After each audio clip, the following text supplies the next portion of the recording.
Ibu, saya aparat lagi tugas, tolong hargai saya. Saya hormati Pak. Ya, tolong hargai saya. Saya sangat hormati. Bapak bisa marah, saya juga bisa marah. Mohon izin Pak, itu jalan jangan ditutup ke rumah saya. Ini mana Bang? Ini rumah saya di sini Pak. Rumah saya di sini.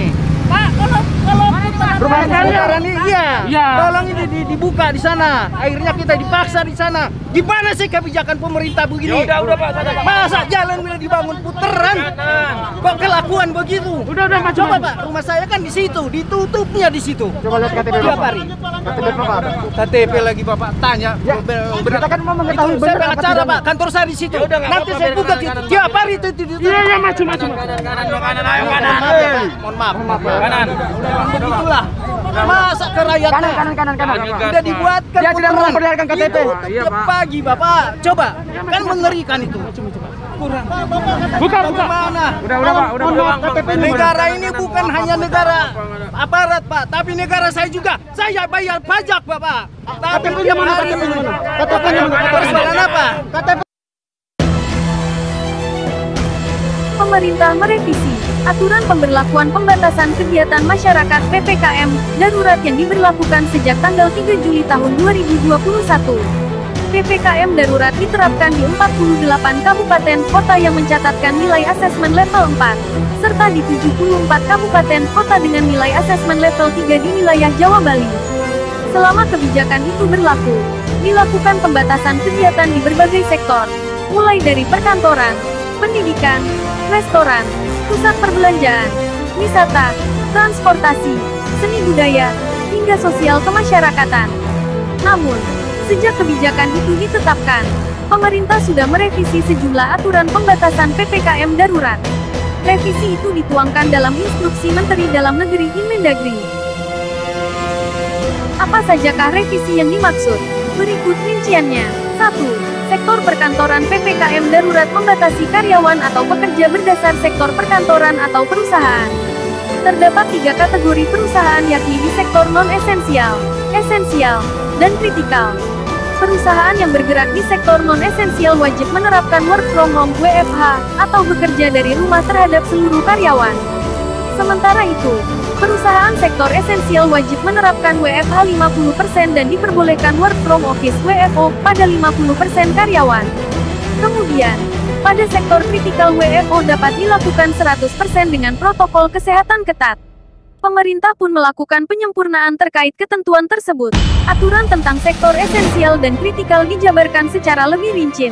Penyempurnaan aturan itu dituangkan dalam Inmendagri Nomor 18 Tahun 2021 yang diterbitkan pada tanggal 8 Juli tahun 2021. Berikut rinciannya.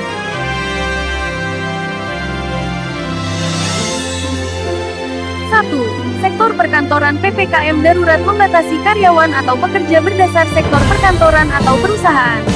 Terdapat 3 kategori perusahaan yakni di sektor non-esensial, esensial, dan kritikal. Perusahaan yang bergerak di sektor non-esensial wajib menerapkan work from home (WFH) atau bekerja dari rumah terhadap seluruh karyawan. Sementara itu, perusahaan sektor esensial wajib menerapkan WFH 50% dan diperbolehkan work from office (WFO) pada 50% karyawan. Kemudian, pada sektor kritikal WFO dapat dilakukan 100% dengan protokol kesehatan ketat. Pemerintah pun melakukan penyempurnaan terkait ketentuan tersebut. Aturan tentang sektor esensial dan kritikal dijabarkan secara lebih rinci. Penyempurnaan aturan itu dituangkan dalam Inmendagri Nomor 18 Tahun 2021 yang diterbitkan pada tanggal 8 Juli tahun 2021. Berikut rinciannya. Pertama, sektor esensial meliputi keuangan dan perbankan hanya meliputi asuransi, bank, pegadaian, dana pensiun, dan lembaga pembiayaan yang berorientasi pada pelayanan fisik dengan pelanggan atau customer, dapat beroperasi dengan kapasitas maksimal 50% staf untuk lokasi yang berkaitan dengan pelayanan administrasi perkantoran guna mendukung pelayanan.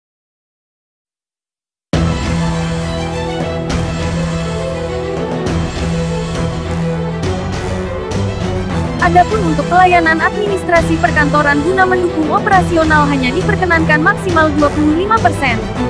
Terhadap sektor esensial lainnya, pasar modal, yang berorientasi pada pelayanan fisik dengan pelanggan atau kustomer dan berjalannya operasional pasar modal secara baik. Teknologi informasi dan komunikasi meliputi operator seluler, data center, internet, pos, media terkait penyebaran informasi kepada masyarakat, dan perhotelan non-penanganan karantina, dapat beroperasi dengan kapasitas maksimal 50% staf. Sementara itu, untuk sektor esensial berbasis industri orientasi ekspor, pihak perusahaan harus menunjukkan bukti contoh dokumen pemberitahuan ekspor barang (PEB) selama 12 bulan terakhir atau dokumen lain yang menunjukkan rencana ekspor dan wajib memiliki izin operasional dan mobilitas kegiatan industri (IOMKI). Pada sektor ini dapat beroperasi maksimal 50% staf hanya di fasilitas produksi pabrik, sedangkan untuk pelayanan administrasi perkantoran guna mendukung operasional hanya diperkenankan 10%. Kedua, sektor kritikal yang meliputi kesehatan, keamanan, dan ketertiban masyarakat dapat beroperasi 100% staf tanpa ada pengecualian. Sementara itu, terhadap sektor kritikal lainnya yakni penanganan bencana, energi, logistik, transportasi, dan distribusi terutama untuk kebutuhan pokok masyarakat, makanan dan minuman serta penunjangnya, termasuk untuk hewan ternak peliharaan, pupuk dan petrokimia, semen dan bahan bangunan, objek vital nasional, proyek strategis nasional, konstruksi infrastruktur publik, serta utilitas dasar listrik, air, dan pengelolaan sampah dapat beroperasi 100% maksimal staf hanya pada fasilitas produksi konstruksi pelayanan kepada masyarakat. Untuk pelayanan administrasi perkantoran guna mendukung operasional diberlakukan maksimal 25% staf.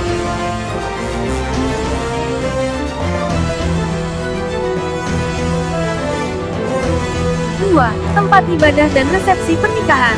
Dalam Inmendagri yang baru disebutkan bahwa masjid, gereja, pura, vihara, kelenteng dan tempat ibadah lainnya tidak lagi ditutup. Namun, pemerintah juga tetap meminta masyarakat untuk tidak melakukan kegiatan ibadah berjemaah selama penerapan PPKM darurat dan mengoptimalkan ibadah di rumah. Pada ketentuan awal PPKM darurat diatur bahwa penutupan sementara seluruh tempat ibadah sampai situasi dinyatakan aman. Selain tempat ibadah, disebutkan pula bahwa pelaksanaan resepsi pernikahan ditiadakan selama PPKM darurat. Sebelumnya, selama PPKM darurat resepsi pernikahan dapat dihadiri maksimal 30 orang dengan menerapkan protokol kesehatan ketat, tidak menerapkan makan di tempat resepsi, dan penyediaan makanan hanya diperbolehkan dalam tempat tertutup dan untuk dibawa pulang. 3. Ketentuan lainnya. Selain ketentuan yang diubah di atas, aturan lain terkait PPKM darurat masih berlaku sebagaimana yang ditetapkan di awal. Berikut poin-poinnya. 1. Kegiatan belajar mengajar wajib online atau daring. 2. Supermarket, pasar tradisional, toko kelontong, dan pasar swalayan yang menjual kebutuhan sehari-hari dibatasi jam operasionalnya sampai pukul 20 dengan kapasitas pengunjung maksimal 50%. 3. Apotek dan toko obat dibolehkan buka selama 24 jam. 4. Kegiatan di pusat perbelanjaan, mal, pusat perdagangan ditutup sementara. 5. Restoran, rumah makan, kafe, pedagang kaki lima, lapak jajanan baik yang berada pada lokasi tersendiri maupun di pusat perbelanjaan, mal hanya boleh menyediakan layanan antar delivery, dan take away atau bungkus, serta dilarang menerima dine-in atau makan di tempat. 6. Kegiatan konstruksi di tempat konstruksi dan lokasi proyek boleh beroperasi 100% dengan menerapkan protokol kesehatan lebih ketat. 7. Penutupan fasilitas umum yang meliputi area publik, taman umum, tempat wisata, atau area publik lainnya. 8. Kegiatan seni budaya, olahraga, dan sosial kemasyarakatan, lokasi seni, budaya, sarana olahraga, dan kegiatan sosial yang dapat menimbulkan keramaian dan kerumunan ditutup sementara. 9. Pada sektor transportasi, penumpang kendaraan umum, angkutan massal, taksi konvensional dan online, serta kendaraan sewa dibatasi maksimal 70% dengan menerapkan protokol kesehatan ketat. 10. Pelaku perjalanan domestik yang menggunakan moda transportasi jarak jauh pesawat, bus, dan kereta api harus menunjukkan kartu vaksin minimal dosis pertama, serta tes PCR H2 untuk pesawat, dan antigen H1 untuk moda transportasi jarak jauh lainnya. 11. Masker tetap dipakai saat melaksanakan kegiatan di luar rumah. tidak diizinkan penggunaan face shield tanpa penggunaan masker.